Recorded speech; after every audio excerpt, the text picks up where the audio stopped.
जीतते आए। लेकिन इस बार सपा ने इरफान की पत्नी नसीम सोलंकी को यहां से चुनावी मैदान में उतारा है, क्योंकि इरफान 2 साल से जेल में बंद है। इरफान के परिजनों का कहना है कि उन्हें साजिश के चलते फंसाया गया। सपा को उम्मीद है कि उसे परंपरागत के साथ ही सहानुभूति वोट भी मिलेंगे, सिंपैथी के वोट। लेकिन बीजेपी सपा के गढ़ में सेंध लगाने के लिए दम भर रही है।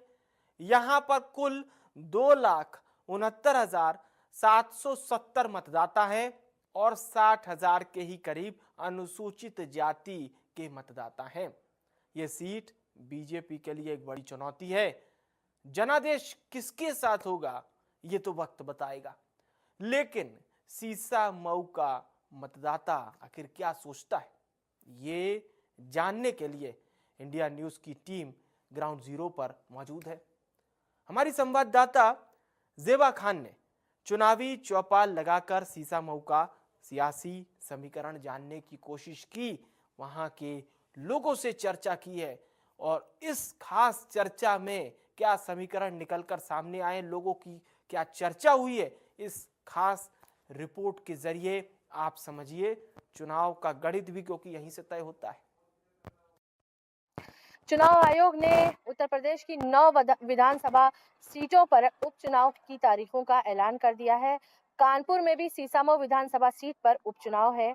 हम खड़े हैं इस वक्त कानपुर के वार्ड नंबर 4 ग्वालटोली अहिराना, ये सीसामऊ विधानसभा ही लगती है और यहाँ पर हमारे साथ इस क्षेत्र के कुछ लोग मौजूद हैं। आइए इनसे बात करके पूछते हैं कि क्या इस बार ये सीसामऊ विधानसभा सीट पर कोई बदलाव चाहते हैं या किन मुद्दों पर ये चुनाव वोट देंगे अपना प्रत्याशी को, या किन मुद्दों पर जो है इनका वोट प्रत्याशी को लेकर जाएगा।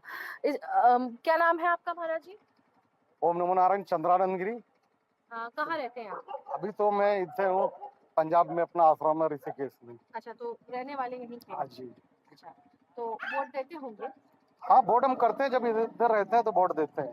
तो किन मुद्दों को लेकर इस बार आप जो है वोट देंगे? वोट आज हमारे बीच में नाम कुछ आ रहे हैं, जैसे कि इरफान सोलंकी की वाइफ का भी नाम आया और भी बीजेपी के प्रत्याशी भी जो भी आएंगे, अभी आए नहीं है और अन्य पार्टियों के आएंगे। तो मुद्दा ये है कि आज हिंदू मुसलमान का वोट है।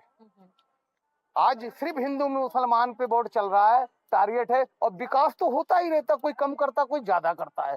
नेता इसीलिए चुना जाता है कि हमारा विकास करे, हमारी समस्या हल करे। तो जो नेता अगर कार्य करने वाला होता है तो वो कार्य करता है, कोई भी हो। क्योंकि विधायक और मंत्री हम लोग इसीलिए बनाते हैं, जो नहीं करता आज गलियां बजबजा रही हैं। कोई हम नहीं चाहते हैं कि कोई नेता हम वोट ही नहीं देना चाहते हैं, लेकिन क्या करें, मजबूरी, वोट देना पड़ेगा। गलियां बजबजा रही हैं, गोबर से भरा स्मार्ट सिटी इसको बनाया गया है।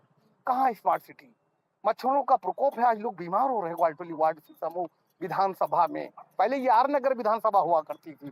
तो इरफान सोलंकी के, मैं 1996 में पहला चुनाव लड़ाया मैंने हाजी मुश्ताक जी को सपा में, और मुझे भी सपा का पद मिला था।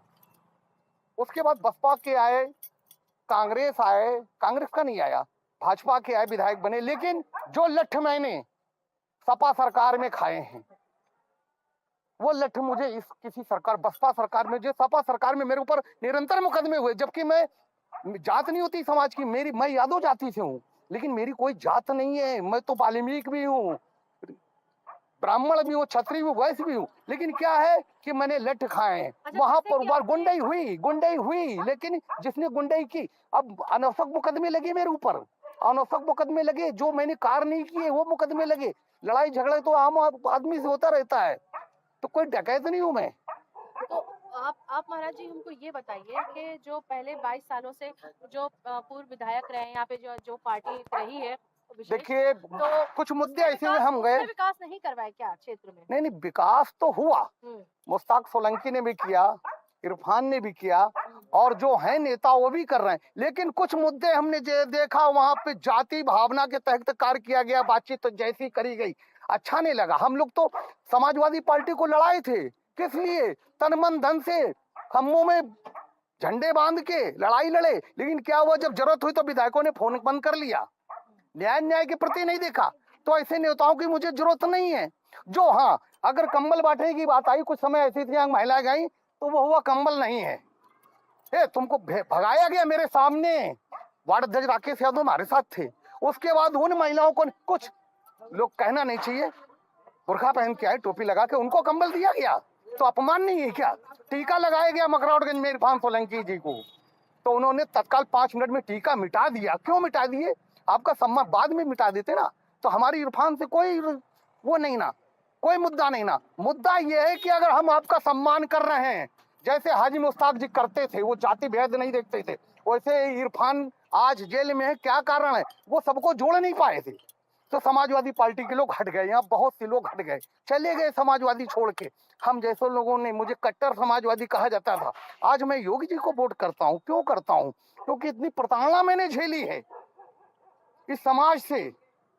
मेरे ऊपर फर्जी मुकदमे लगे, आज मेरे जजमेंट हो चुका, कोई मुकदमा हमारे ऊपर नहीं ना। हमें नेतागिरी नहीं करनी, मुझे विधायक नहीं बनना है, मैं लिख के दे सकता हूँ। लोगों को ये लगता है नेता बन जाएंगे हम, इसीलिए सन्यासी हो गए, अपने भजन करते हैं, इधर उधर ज्यादा मतलब नहीं ना, हमें वोट देना।